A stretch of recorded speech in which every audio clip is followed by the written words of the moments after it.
এই 13টি অক্ষর মনে করতে পারছেন কিনা দেখুন তো। YTRHAUSPDPAYH। এরপর এটা দেখুন হ্যাপি থার্সডে। আগের অক্ষরগুলোই নিচে লেখা আছে, সেটা এলোমেলোভাবে লেখা আছে।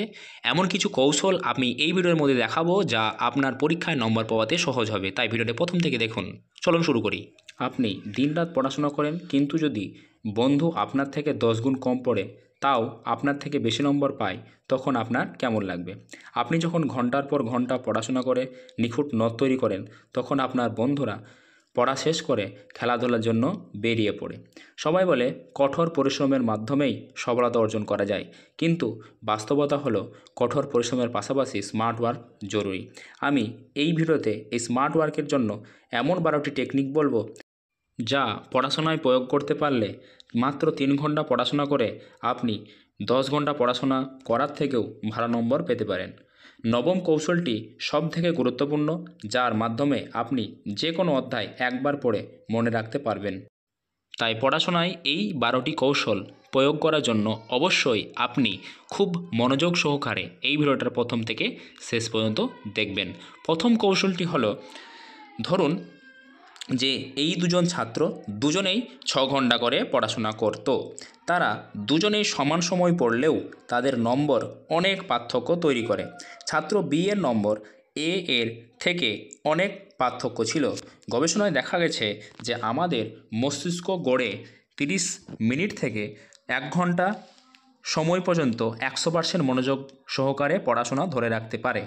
দুর্ভাগ্যবশত স্টুডেন্ট এ সেটি জানতো না, তাই স্টুডেন্ট এ একটানা 6 ঘন্টা ধরে পড়াশোনা করত, কিন্তু কার্যকর পড়াশোনা হয়েছে মাত্র 30 মিনিট থেকে 1 ঘন্টা। কারণ 1 ঘন্টার পর মস্তিষ্কের কর্মক্ষমতা 20%-এ নেমে আসে। এই সময় মোকাবেলা করার জন্য স্টুডেন্ট বি এর প্রতি 30 মিনিট পর পোমোডোরো কৌশল ব্যবহার করে, সেখানে প্রতি 30 মিনিট থেকে 50 মিনিট পরে ছোট একটি বিরতি নিতে হয়। এর ফলে মস্তিষ্কের সতেজ হবে, ব্রেনের কর্মক্ষমতা 100% হয়ে যাবে। এই পদ্ধতিতে পড়াশোনা করলে 6 ঘন্টার মধ্যে 5 ঘন্টা থেকে 5.5 ঘন্টা পড়াশোনা হবে। কিন্তু সমস্যা হলো প্রতি 10 জনের মধ্যে মাত্র 1-2 জন এই কৌশল ব্যবহার করে সফল হয়। অনেকেই 5 মিনিট বিরতি নিতে গিয়ে 5 ঘন্টার বিরতি নিয়ে ফেলে। তাই উচ্চ ডোপামিন কার্যক্রমে যুক্ত হবেন না।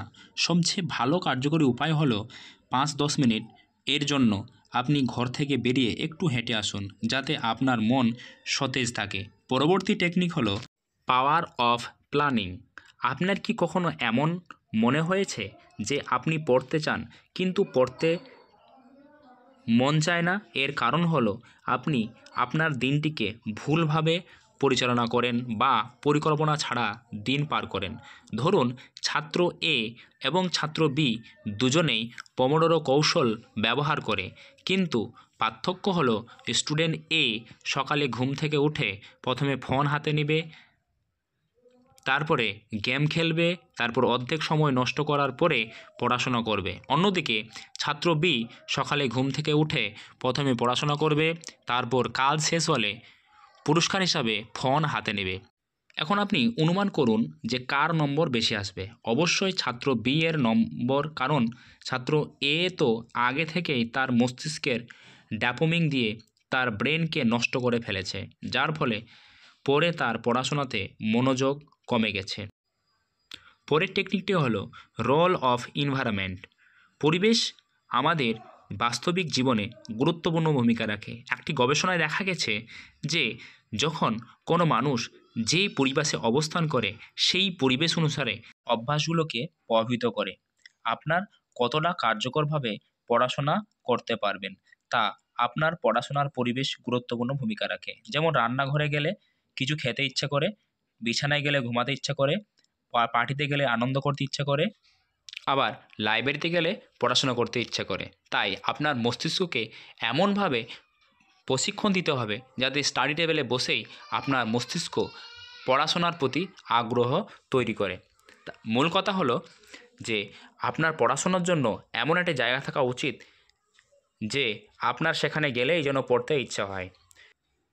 4 নম্বর কৌশলটি হলো ফেক ভার্সেস কনসেপ্ট। কখনো কখনো কিছু ধারণা দীর্ঘ সময় মনে থাকে, কিন্তু কিছু জিনিস যতই চেষ্টা করা হোক না কেন কোনো রকমভাবেই মনে রাখা সম্ভব হয় না। কোনো তথ্য মনে রাখার জন্য প্রথমে আমাদের মনে রাখতে হবে যে আসলে সেটি কোনো ঘটনা নাকি কোনো ধারণা। যদি আপনার কাছে জানতে চায় যে দ্বিতীয় বিশ্বযুদ্ধ কখন হয়েছিল, তবে আপনাদের মধ্যে কয়েকজনের মনে থাকবে, আবার কিছুজন মনে করতে পারবেন না। অন্যদিকে যদি আপনাকে দ্বিতীয় বিশ্বযুদ্ধ সম্পর্কে বিস্তারিতভাবে ঘটনাগুলো পরপর সাজিয়ে বলা হয় এবং আপনি যদি যুদ্ধ সম্পর্কে আগে থেকে অবগত থাকেন এবং সেই সম্পর্কে যদি আপনার সামান্য পরিমাণে ধারণা থাকে, তাহলে কিন্তু আপনি হিসাব করেও সাল বলে দিতে পারবেন। কিভাবে বলতে পারবেন তার একটা ছোট্ট পরীক্ষার মাধ্যমে আপনি দেখে নিন। উদাহরণস্বরূপ আমি এক এক করে 13টি অক্ষর আপনার সামনে লিখব, দেখি মুছে দেওয়ার পরে কে এই 13টি অক্ষর বলতে পারেন। সকলে প্রস্তুত? Y T R H A U S P D P A Y H. লেখাগুলো দেখে নিন, এরপর আমি এই লেখাগুলো মুছে দেব। এবারে ভিডিওটাকে পজ করুন এবং অক্ষরগুলো মনে করার চেষ্টা করুন। বলতে পারলে ওয়েলকাম আপনার জন্য। এবারে আমি এই লেখাটিকেই বা এই 13টি অক্ষরকেই যদি আমি সাজিয়ে লিখি, তাহলে দেখুন আপনি মনে করতে পারবেন কি না। HAPPYTHERSDAY, happy Thursday. এখন দেখুন এই হ্যাপি থার্সডে লেখাটি কিন্তু আপনি খুব সহজেই মনে রাখতে পারবেন। এখন আগেও 13টি অক্ষর ছিল, এখনও 13টি অক্ষর। দুটো অক্ষরের মধ্যে পার্থক্য কী আছে? পার্থক্য হলো আগের অক্ষরটা ছিল এলোমেলো, তাই সেটাকে মনে রাখতে পারছিলাম না, কিন্তু এখন অক্ষরটা একটা অর্থপূর্ণ শব্দ তৈরি করেছে, তাই আমাদের এই অর্থপূর্ণ শব্দটা আমরা খুব সহজেই মনে রাখতে পারবো এবং এটি আমাদের কাছে খুবই ইজি হয়ে যাবে। আমরা যখন নতুন কিছু শিখি তখন আমাদের মেমোরি 5 থেকে 9টি লেটার মেমোরির শর্ট টার্মে যুক্ত হতে পারে বা রিয়েলাইজ করতে পারে, কিন্তু এখানে যেহেতু 13টার অক্ষর আছে তাই আমাদের মেমোরিটা খুব সহজে নিতে পারবে না। তা আমাদের একটা ফ্যাক্ট বা মিনিংফুলের অর্থের মাধ্যমে সেটাকে আমাদের মনে রাখার চেষ্টা করতে হবে। তাই কনসেপ্টের দ্বারা আমরা কোনো কিছু যদি পড়ার চেষ্টা করি, তাহলে সেক্ষেত্রে কিন্তু সেটা আমাদের পক্ষে ধাতস্থ করা খুব সহজ হবে। 5 নম্বর পয়েন্ট যেটা, সেটা হচ্ছে হাউ টু লার্ন কনসেপ্ট। আমরা কিভাবে একটা কনসেপ্টকে বুঝবো। বেশিরভাগ ছাত্রছাত্রী পড়ার সময় অগভীর চিন্তা করে, ফলে কোনো কিছু মনে থাকে না। যখন আপনি পড়াশোনা করেন তখন আসল ধারণা বোঝার চেষ্টা করুন। একটি ছোট্ট উদাহরণের দ্বারা দুটো গ্রুপকে ভাগ করে আমি একটা কনসেপ্টটা বোঝানোর চেষ্টা করছি। ধরুন এলিফ্যান্ট নামটা দেওয়া হলো, এখন বলা হলো গ্রুপ এ কে যে এখানে ভাওয়েল কোটি আছে, তাহলে আমরা সবাই জানি A E I O U vowel, সুতরাং এখান থেকে এ এবং ই এই দুটো ভাওয়েল আছে। তারা কিন্তু এলিফ্যান্ট সম্পর্কে জানলো না, সুতরাং তারা মিনিংটা জানলো না, এলিফ্যান্ট মানে কি সেটা জানলো না, শুধু এ ই শুধু জানলো। এরকমভাবে গ্রুপ বিকে জিজ্ঞেস করা হলো যে সবথেকে বড় প্রাণীর নাম কি, তখন তাদের মধ্যে কিন্তু ছোট জিনিস এবং বড় জিনিসের মধ্যে একটা ধারণা কিন্তু চলে আসলো এবং তাদেরকে এলিফ্যান্ট সম্পর্কে দীর্ঘমেয়াদী একটা গল্প বলা হলো। সুতরাং তথ্য সংগ্রহের দিক থেকে এই গ্রুপ বি গ্রুপের থেকে অনেক পিছিয়ে গেল, অর্থাৎ 1 নম্বর গ্রুপ বি নম্বরের গ্রুপের থেকে অনেক পিছিয়ে গেল, যার ফলে তারা কিন্তু অল্প তথ্য জানলো, অর্থাৎ অর্ধেক জানলো। সুতরাং এই যে তথ্য সংগ্রহটা, এই তথ্য সংগ্রহটা কিন্তু আমাদের পরীক্ষার হলে একটা খারাপ এফেক্ট ফেলবে। ঠিক আছে, এর পরবর্তী যেটা, সেটা হচ্ছে ফেক মেমোরি। আমরা যখন কোনো কিছু পড়াশোনা করি তখন আমাদের সেই পড়াশোনাটা লং টার্ম মেমোরিতে যুক্ত হয় না, আমাদের সেটা শর্ট টার্ম মেমোরিতে যুক্ত হয়। সেটা যখন আবার পড়ি তখন বারবার রিভিশন রিকল করার মাধ্যমে সেই পড়াটা আমাদের লং টার্ম মেমোরিতে চলে যায়। আমরা সাধারণত রিকগনাইজের দিকে ফোকাস করি, কিন্তু আমাদের পড়াশোনা লং টার্ম মেমোরিতে নিয়ে যাওয়ার জন্য অবশ্যই রিকালেকশনের দিকে ফোকাস রাখতে হবে। এটি কিভাবে সম্ভব তা কিন্তু কেউ আপনাকে বলবে না, শুধুমাত্র এই ভিডিও দ্বারাই আপনি জানতে পারবেন। ছোটবেলা থেকে আপনি মুখস্থর দিকে বেশি জোর দিয়েছেন, মুখস্থ বাদ দিয়ে আপনাকে লং টার্ম মেমোরি যাতে সংগ্রহ করা যায় সেই দিকে আপনাকে ফোকাস রাখতে হবে, অর্থাৎ সেই পড়াটার প্রতি আপনাকে তথ্যসহ মনে রাখতে হবে। 7 নম্বর পয়েন্ট হলো অ্যাক্টিভ লার্নিং, অর্থাৎ আপনি যখন পড়াশোনা করছেন তখন সেই পড়াশোনাটা অ্যাক্টিভভাবে করতে হবে। অ্যাক্টিভভাবে করা বলতে কি বোঝায়? যখন আপনি পড়ছেন তখন সেই পড়াটা, সেই তথ্য সম্পর্কে আপনার গভীর মনোযোগ থাকতে হবে। অর্থাৎ আপনি যেটা পড়ছেন সেটাকে অ্যাক্টিভ রিকল করতে হবে, অ্যাক্টিভ মেথডে করতে হবে, ঠিক আছে।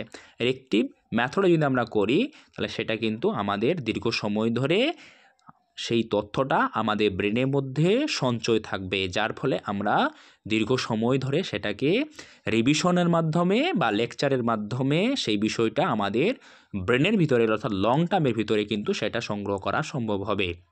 পরের যে কৌশলটি বলবো সেটা খুবই গুরুত্বপূর্ণ, কিন্তু কেউ আমরা সেটাকে খেয়াল করি না।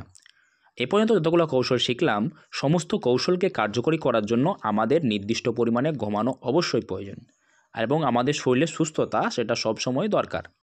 কথায় আছে স্বাস্থ্য ভালো যার সব ভালো তার। তাই স্বাস্থ্যকে ভালো রাখতে হলে এবং আমাদের যা শিখেছি সেগুলো লং টার্মের মধ্যে রাখতে হলে 7 থেকে 8 ঘন্টা অবশ্যই ঘুমাতে হবে। ঘুমালে তবেই আপনি আপনার যে শিক্ষা সেটা বাস্তবে দীর্ঘ সময় ধরে মনে রাখতে পারবেন। এরপরে 9 নম্বর টেকনিক যেটা, সেটা খুবই গুরুত্বপূর্ণ। এটার উপরেই ভিডিওটা বেস্ট করে আছে। যেটা আপনি শিখেছেন সেই অর্থটা আপনি বুঝতে পেরেছেন কিনা সেটা আপনি অন্যজনকে বুঝিয়ে দেখুন। যদি আপনি তাকে খুব সহজভাবে বোঝাতে পারেন তাহলে ভাববেন যে আপনি সেই অর্থটা বা সেই কনসেপ্টটা আপনার কাছে পুরোপুরি ক্লিয়ার হয়েছে। যদি আপনি নিজে না পারেন বা আপনার যদি সমস্যা হয় তাহলে ভাববেন যে আপনি সেই অর্থটা বা সেই পড়াটা আপনি খুব একটা ভালো বুঝতে পারেননি। 10 নম্বর পয়েন্ট যেটা 3SQ3R, এটা survey, question, read, recite and review. এর ফুল ফর্ম, অর্থাৎ প্রথমে সার্ভে করতে হবে, অর্থাৎ যে বিষয়টা আপনি নিয়ে পড়ছেন সেটার ওভারভিউ দেখে নেবেন। অর্থাৎ চ্যাপ্টারটা যেটা নিয়েছেন, যে চ্যাপ্টার নিয়ে আপনি পড়ছেন সেই চ্যাপ্টারটা একবার জাস্ট ছবিগুলো একবার দেখে নিন, কী কী আছে তার ওভারভিউটা দেখে নিন। তারপরে কী কোয়েশ্চেন হতে পারে সেটা দেখে নিন। তাহলে কোয়েশ্চেন দেখে নিলাম। এরপরে 3 রিড, এরপরে রিড শুরু করুন। অর্থাৎ রিড যখন আপনি পড়ছেন তখন বেস্ট পয়েন্ট যেগুলো আছে মনে হচ্ছে সেইগুলোকে আপনি কী করেন, দাগ দেন। এবার রিসাইট করুন, এবং রিসাইট করার পরে আপনি পরবর্তী সময়ে আবার রিভিশন করুন। দেখুন আপনার সেই পড়াটা দীর্ঘ সময় ধরে মনে থাকবে। 11 নম্বর পয়েন্ট যেটা, সেটা আরও গুরুত্বপূর্ণ। সেটা হচ্ছে একটা ইনফরমেশন, সেটাকে দীর্ঘ সময় করার জন্য আপনাকে সেই বিষয় সম্পর্কে লিখতে হবে।